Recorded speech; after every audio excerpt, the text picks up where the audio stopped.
You who have an ear, let him hear. Look, man, when you sin against God, you sin against yourself. All right? You commit adultery, you know you're committing adultery. Other than that, you cannot admit that it's adultery. You know that you're committing adultery. Do not commit adultery. Because you ain't hurting nobody. You ain't hurting God, man. Okay, do you know God owns the world, and how many people, billions and billions and trillions of people God done dealt with? Right? Souls. You ain't hurting God, and you're not hurting the brother that you're committing adultery against. You're only hurting yourself, man. Okay? So stay away from that. God will have revenge on adulterers. Right? We have to always walk correctly with God, because he's going to find out our thoughts. He's going to find out everything that we do. You know? He's watching every single thing that we do. Even our thoughts, man. Even what we put in our heart. He sees it. So walk with God correctly. And understand that everything that you believe and everything that you say is going to be revealed. Do you want these things to be revealed in front of everybody?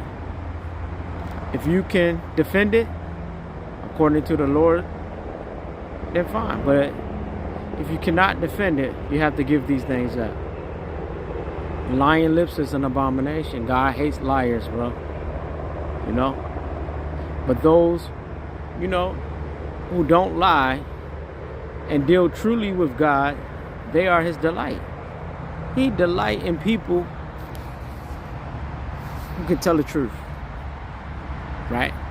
You know, we might not be perfect, and we're not perfect. Nobody's perfect.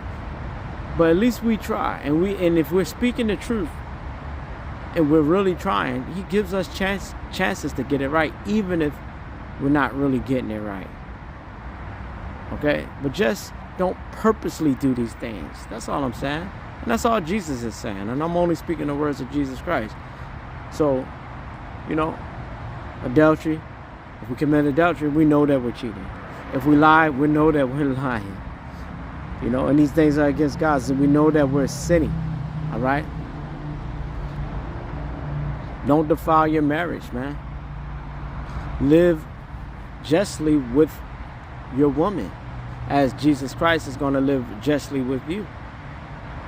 Leave your bed undefiled. Don't go around sleeping around, trying to deal with other women. Yeah, she might not be doing every single little thing that you want, but you have to be patient. Be patient with her. As long as she's not doing anything wrong as far as cheating or, you know, worshiping another god. And that goes the same thing with the men. As long as he's not cheating or worshiping another god, you have to be patient with him. Don't defile the bed. God will judge the whoremongers. Okay? God does not deal with whoremongers. And when you're married, you are under a law. Okay? I'm not talking about the paperwork and none of that. When you have an agreement with a woman or you have an agreement with a man, you are under a law of an agreement. You can't go around messing around. And Jesus doesn't do it either. Jesus has an agreement with us, his people. Right? And he's not going to go around and giving up that agreement just because we did something wrong. That's why he died, to forgive us, because he's not giving up on his agreement, on his covenant. Right? So look, man. No, the most minute thing is when we're looking at other people who are married, looking at another woman or looking at another man who's married, and we feel like, you know, we want this person and all this stuff, and you know that this person is married. You can't do that. Leave them alone. Don't even look at them. Don't put that in your heart. Eventually it's going to come out. You don't want to put adultery in your heart, because eventually there's going to come a time when you're at your lowest point. That adultery is going to come out, and then you sin against yourself. You hurt yourself. You know, say your feelings is hurt one day and you're out. Next thing you know, you're messing around. And then the person that you were with, they never did anything like that. And guess what? You lose. somebody who loves you. It's hard to find people who love you, man, that really love you. Jesus Christ loves us. And that's why we shouldn't be looking at other gods and other false gods just because everything is not happening the way we want to happen, you know, because we're serving Jesus Christ. Everything does not happen the way you want it to happen. False prophets and false teachers, they'll tell you otherwise, but the truth is it does not always happen the way we want it to happen. It happens the way he wants it to happen. Oh, and trust me and believe that it's happening, you know, so that in the end, you could be the most joyful person ever, but you have to stick into the end. And during this time, during the times of trouble, things are not going to happen exactly the way you want them to happen. Okay? So don't put things into your heart to go against God. Lying, stealing, cheating, adultery, envy, hate. It's a lot of things that's against God. And we know it, but we put them into our heart and don't think that he's not looking. He's looking. And he's going to judge us unless we ask for forgiveness. And we should do it right now, not tomorrow. Not because we did it yesterday, but right now. Okay? Look, man, we don't cheat when we do right. When you do the right things, you're not cheating. But when you do the wrong things, you're cheating. And God doesn't deal with cheaters.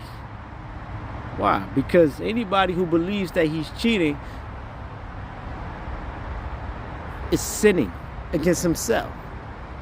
You're not sinning against anybody. Let's say somebody else could do something that you think is cheating. He might not be sinning because he doesn't believe that he's cheating. But if you believe that it's cheating, then you're sinning. And you're not sinning against nobody else, you're sinning against God. And that's another reason why we shouldn't even judge, because we don't know what other people's knowledge is and what they know. Don't judge another person and decide to do what they do. They will be judged differently than you. Not even might, they will be. Okay? Look, man, follow the Lord Jesus Christ. Pick up your cross. Okay? Don't worry about nobody else's cross. Pick up the Lord Jesus Christ's cross. Pick it up and follow him. Forget everybody else. Love them. Hey, come follow us. Come on, let's go. If they don't want to, oh well. We know where we're going. No reason to feel sad or down about anything. We know where we're going. And they don't have to follow us right now, because we know that they will follow us eventually, because every knee will bow to Jesus Christ. Every knee. So if we follow in Jesus Christ, we're heirs to that. God bless you.